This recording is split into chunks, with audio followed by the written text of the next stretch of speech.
Hello विद्यार्थियों, इससे पहले वीडियो में हम प्रकाश की द्वैती प्रकृति के बारे में अध्ययन कर चुके हैं और इसके संबंध में जो वैज्ञानिकों के अपने अलग अलग मत थे इनकी जानकारी भी प्राप्त कर चुके हैं।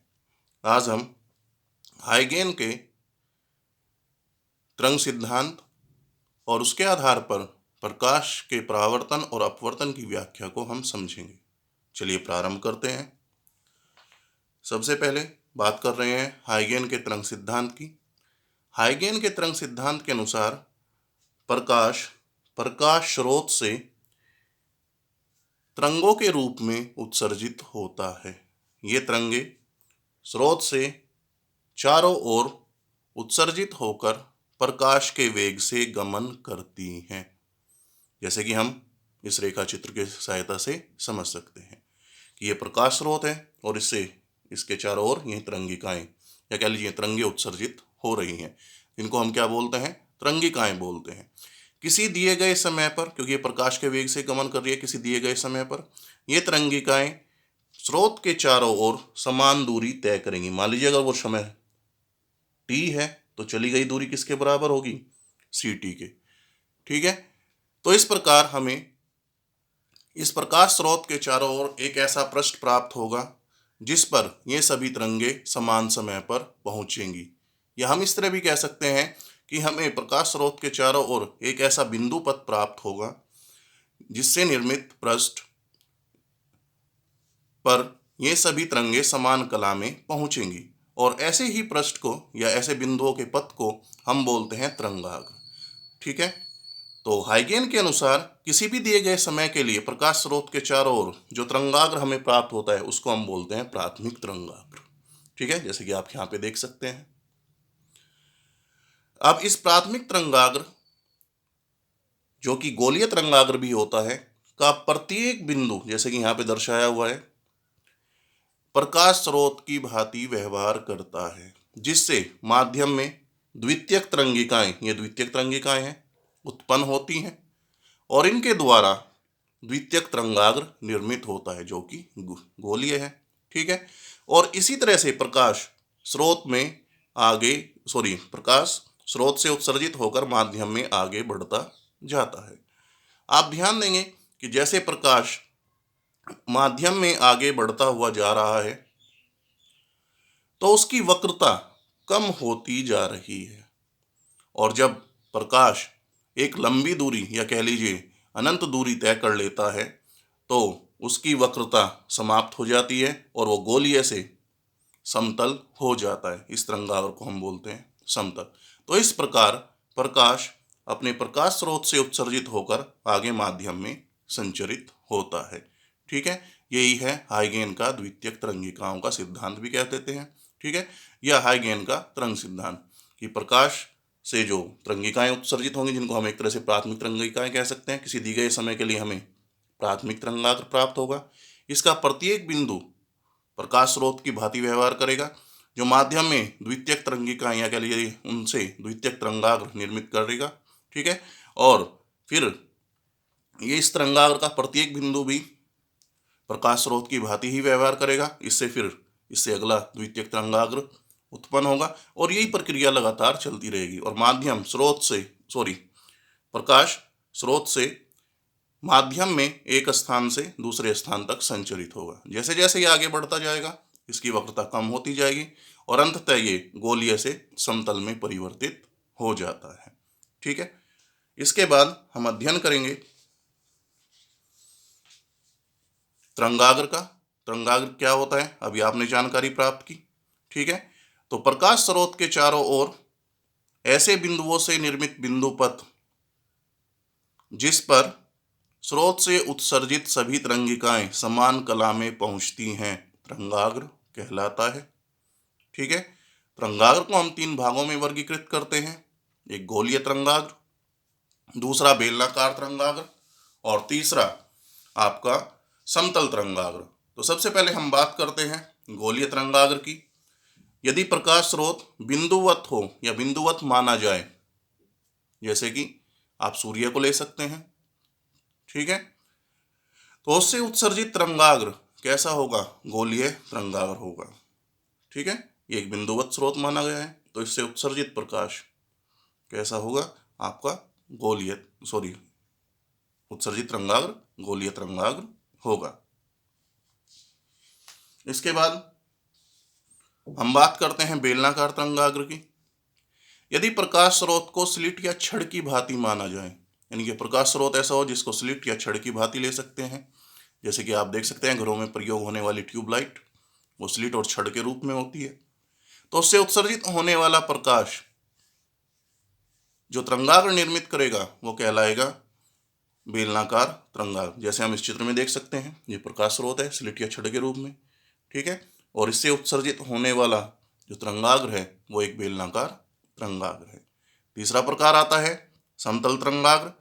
यदि प्रकाश दूरस्थ स्थित प्रकाश स्रोत से आ रहा हो, ठीक है, यानी एक लंबी दूरी तय करके आ रहा हो, तो जैसे कि अभी बताया था तरंगिकाओं के सिद्धांत में कि अगर लंबी दूरी तय करके आ रहा है तो गोलीय किस में बदल जाता है, समतल में बदल जाता है। तो यही प्रक्रिया कि यदि प्रकाश दूरस्थ स्थित स्रोत से आ रहा हो तो प्राप्त होने वाला तरंगाग्र कैसा होता है, समतल तरंगाग्र होता है, जैसे हम इस चित्र की सहायता से समझ सकते हैं, ठीक है।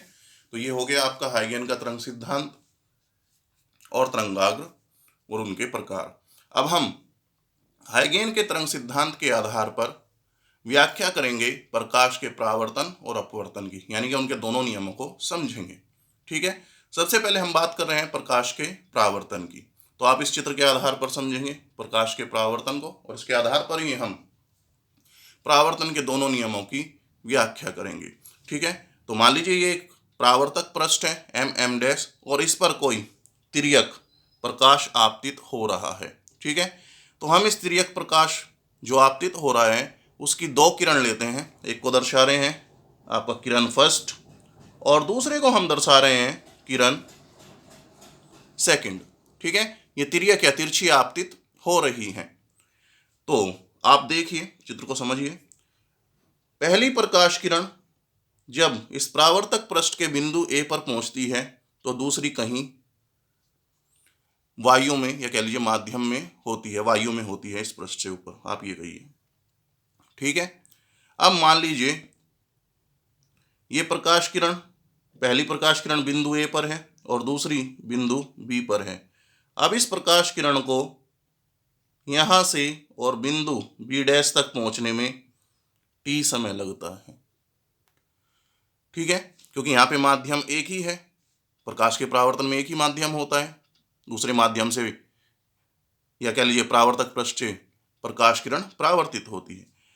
तो बी से बी डैश तक पहुंचने में किरण दो को टी समय लग रहा है, तो इसके द्वारा चली गई दूरी किसके बराबर होगी, समय गुना चाल, यानी कि सी टी के बराबर होगी। अब ध्यान दीजिए जितने समय में ये यहाँ से यहाँ पहुंचेगी, पहली प्रकाश किरण बिंदु ए से परावर्तित होकर वापस उस माध्यम में आगे बढ़ चुकी होगी। कितना आगे बढ़ चुकी होगी, क्योंकि परावर्तन में प्रकाश का वेग नहीं बदलता है, तो इसके द्वारा चली गई दूरी किसके बराबर होगी, सी टी के बराबर ही होगी। यानी कि बिंदु ए से और आप कह लीजिए ये दूरी जहाँ पर हमने चाप लगाया है ए से ए डैश तक, ये जो दूरी है ये किसके बराबर आएगी, सी टी के बराबर आएगी। ये मैंने इधर लिख दिया, बी बी डैश बराबर किसके, सी टी के, और ए डैश बराबर किसके, सी टी के। अब हम यहाँ पर एक चाप ले लेते हैं, ये जिससे ये निर्धारित होगा कि टी समय पश्चात पहली प्रकाश किरण यहाँ से आगे बढ़ेगी और दूसरी प्रकाश किरण इस बिंदु से यानी कि परावर्तक पृष्ठ के बी डैश बिंदु से परावर्तित होकर आगे बढ़ेगी, ठीक है। अब आप ध्यान दीजिए, अभिलंब के साथ आपतित प्रकाश किरण जो कोण बनाती है वो कहलाता है आपतन कोण, और परावर्तित किरण जो कोण बनाती है वो कहलाता है परावर्तन कोण, ठीक है। ये प्रकाश किरण समांतर तिर्यक आपतित हो रही थी। जब ये प्रकाश किरण ए पर थी, ये प्रकाश किरण बी पर थी, दोनों की स्थिति दर्शाने के लिए हम इस बिंदु ए से इस बिंदु बी पर लंब डाल लेते हैं, ठीक है। परावर्तन के पश्चात पहली प्रकाश किरण बिंदु ए डैश पर थी और दूसरी जहां से परावर्तित हो रही थी इस बिंदु से वो बी डैश पर थी, तो हम इस पर लंब डाल लेते हैं, ठीक है। और इस तरह से ये प्रकाश किरण फिर आगे परावर्तित होती हुई जाती है। अब आप ध्यान दीजिए, इस तरह से हमें दो त्रिभुज प्राप्त होते हैं, A B B dash, A dash B dash, ठीक है। इनके ये कोण 90 डिग्री है, क्योंकि वो कोण 90 डिग्री होगा तो ये भी 90 डिग्री होगा।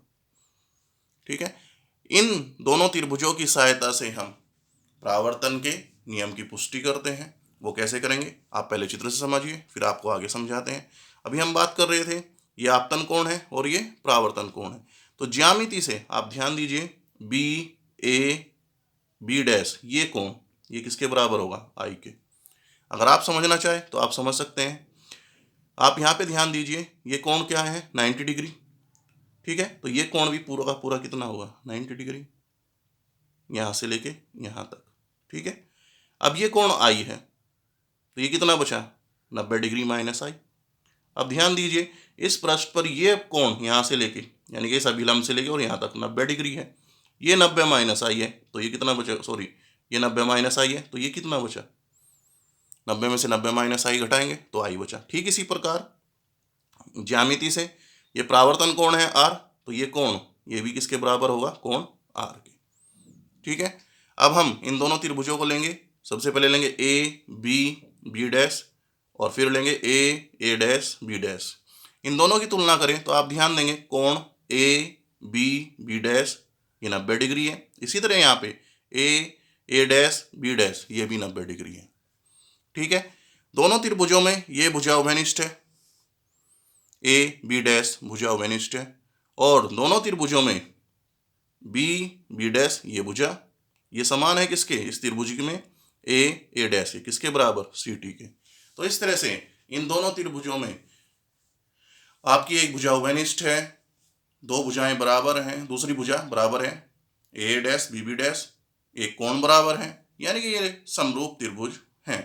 ठीक है, तो इस कारण आपका ये कोण आई बराबर होगा किसके, कोण आर के। ये परावर्तन का दूसरा नियम कि आपका आपतन कोण बराबर किसके होता है, परावर्तन कोण के बराबर होता है। ठीक है, दूसरा नियम क्या था कि आपतित किरण, परावर्तित किरण और आपतन बिंदु पर अभिलंब ये तीनों एक ही तल में होते हैं। तो आप देख सकते हैं इस चित्र में, ये कागज एक तल की तरह मानिए, तो आपतित किरण, परावर्तित किरण और ये अभिलंब तीनों ही एक ही तल में है। तो इस आधार पर हम इसको पुष्ट करेंगे।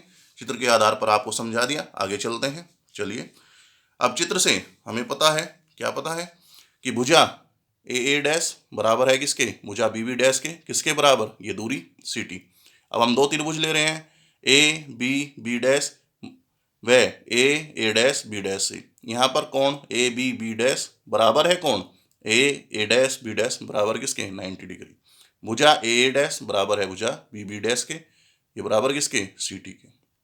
ठीक है, तो भुजा तथा भुजा ए बी डैश ये उभयनिष्ठ है, तो आपके ये दोनों त्रिभुज समरूप त्रिभुज हैं। अतः ये दोनों कोण आपस में क्या होंगे, बराबर, कोण आई बराबर कोण आर, यानी कि आपतन कोण बराबर किसके, परावर्तन कोण के। ठीक है, और चित्र से हम देखें तो आपतित किरण, परावर्तित किरण और अभिलंब तीनों ही एक ही तल में है। तो इस तरह से परावर्तन के नियम की पुष्टि हो जाती है।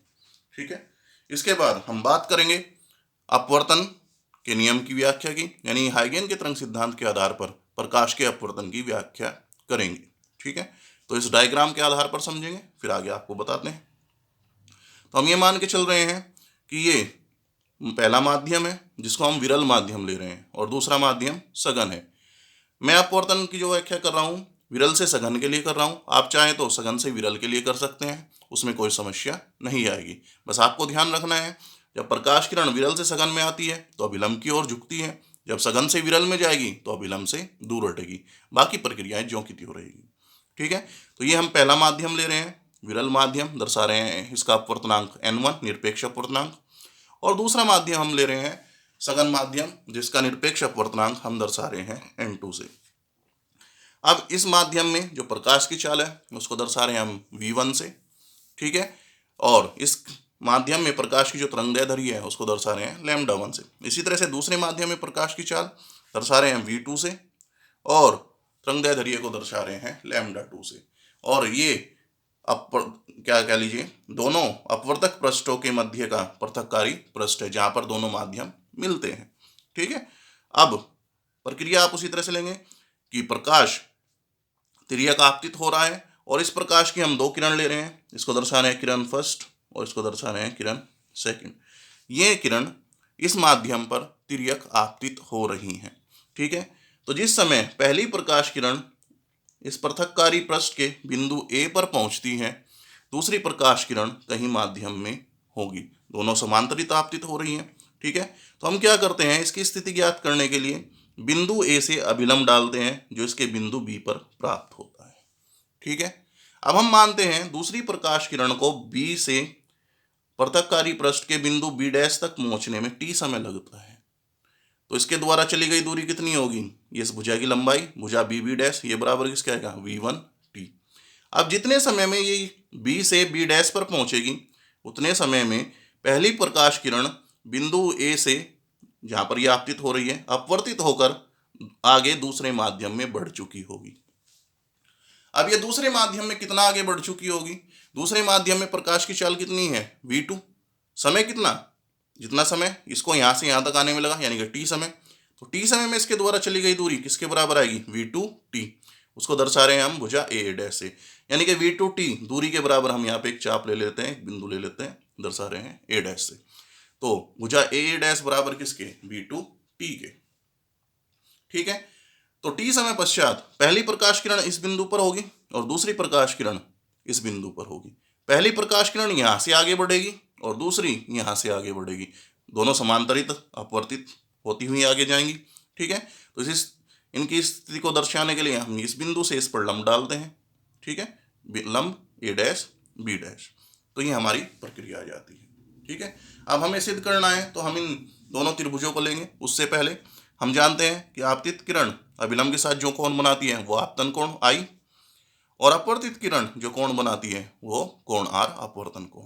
ठीक है, अब ज्यामिति से ये कोण आई बराबर होगा इस कोण के, आई के, जैसे अभी परावर्तन के नियम में समझाया था, और ये कोण आर बराबर होगा इस कोण के, कोण आर। अब हम क्या करेंगे, हमें अपवर्तन के नियम स्थापित करने हैं। दो नियम है, एक स्नेल का नियम है, n21 बराबर किसके, साइन आई बटे साइन आर, और दूसरा कि आपतित किरण, अपवर्तित किरण और अभिलंब तीनों ही एक तल में होते हैं। तो उसे स्थापित करने के लिए हमें ये दो त्रिभुज चाहिए। सबसे पहले त्रिभुज ए बी बी डैश और त्रिभुज ए डैश बी डैश। ठीक है, अब इसमें क्या करेंगे, यहाँ पे आई और आर के लिए हम त्रिकोणमितीय अनुपात लेंगे, दोनों के लिए साइन आएगा। क्यों, क्योंकि ये भुजा उभयनिष्ठ है ए बी, यानी कि दोनों त्रिभुजों में कर्ण उभयनिष्ठ है, और लंब हमें ज्ञात है, जैसे कि इस त्रिभुज में लंब होगा बी बी डैश, ये किसके बराबर है, v1t, और इस त्रिभुज में लंब होगा ए डैश, ये किसके बराबर है, v2t के। तो दोनों में हम त्रिकोणमितीय अनुपात लेंगे, दोनों त्रिभुजों में कोण आई और कोण आर के लिए। तो यहाँ पे आप ध्यान दीजिए, साइन आई बराबर किसके आ जाएगा, लंब बटे कर्ण, यानी कि v1t बटे ए बी डैश, और इसके लिए क्या आ जाएगा, v2t बटे v2t बटे ए बी डैश। ठीक है, दोनों का अनुपात करेंगे तो हमें v1 और v2 के पदों में मान मिल जाएगा। फिर हम अपवर्तनांक की परिभाषा प्रयोग करेंगे कि निरपेक्ष अपवर्तनांक n1 किसके बराबर होगा, c/v1, क्योंकि निर्वात में प्रकाश की चाल बटे उस माध्यम में प्रकाश की चाल, यहाँ पे प्रकाश की चाल कितनी है, v1। इसी तरह से n2 के लिए ज्ञात करेंगे तो यह आ जाएगा c/v2। ठीक है, और अपवर्तन हो रहा है पहले माध्यम से दूसरे माध्यम के सापेक्ष, तो n21 पहले माध्यम के सापेक्ष दूसरे का अपवर्तनांक, ये बराबर होता है n2 बटे n1, और इस तरह से हमें v1 और v2 में संबंध मिल जाएगा। v1 v2 में हमें दो मान मिल जाएंगे, दोनों को एक दूसरे के तुल्य होंगे, उन्हें हम तुल्य रखेंगे तो हमें स्नेल का नियम मिल जाएगा। ठीक है, और चित्र से आप देख ही सकते हैं तीनों एक ही तल में है। तो आइए समझते हैं इस चीज़ को विस्तार से, चित्र के आधार पर आपको समझा दिया है। तो सबसे पहले हम साइन आई और साइन आर का मान ज्ञात कर रहे हैं, या कह लीजिए आई और आर के लिए आपतन कोण और अपवर्तन कोण के लिए त्रिकोणमितीय अनुपात ले रहे हैं। तो सबसे पहले हम त्रिभुज ले रहे हैं ए बी बी डैश से, इस त्रिभुज से साइन आई किसके बराबर होगा, बी बी डैश बटे ए बी डैश, ये मान किसके बराबर आएगा, v1t बटे ए बी डैश। उसके बाद हम त्रिभुज ले रहे हैं ए डैश बी डैश से, इस त्रिभुज से साइन आर ये किसके बराबर होगा, ए डैश बटे ए बी डैश, बराबर ये आएगा v2t बटे ए बी डैश।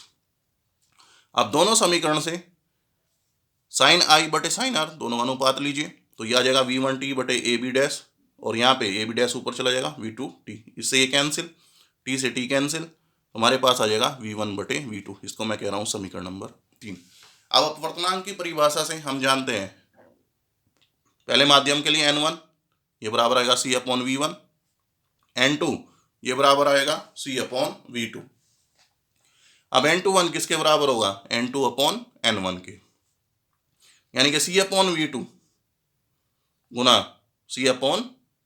V1/C, ये बटे में ही आएगा, ऊपर जाके आप आइए इस तरह से आ जाएगा, C से C कैंसिल हो जाएगा, तो ये आपका इसी प्रकार आ जाएगा V1/V2। अब समीकरण 3 और समीकरण 4 से देखिए, V1/V2 की एक वैल्यू ये है और दूसरी वैल्यू ये है, दोनों को एक दूसरे के तुल्य रखेंगे तो N21 बराबर किसके आ जाएगा? sin I/sin R। यही स्नेल का नियम है।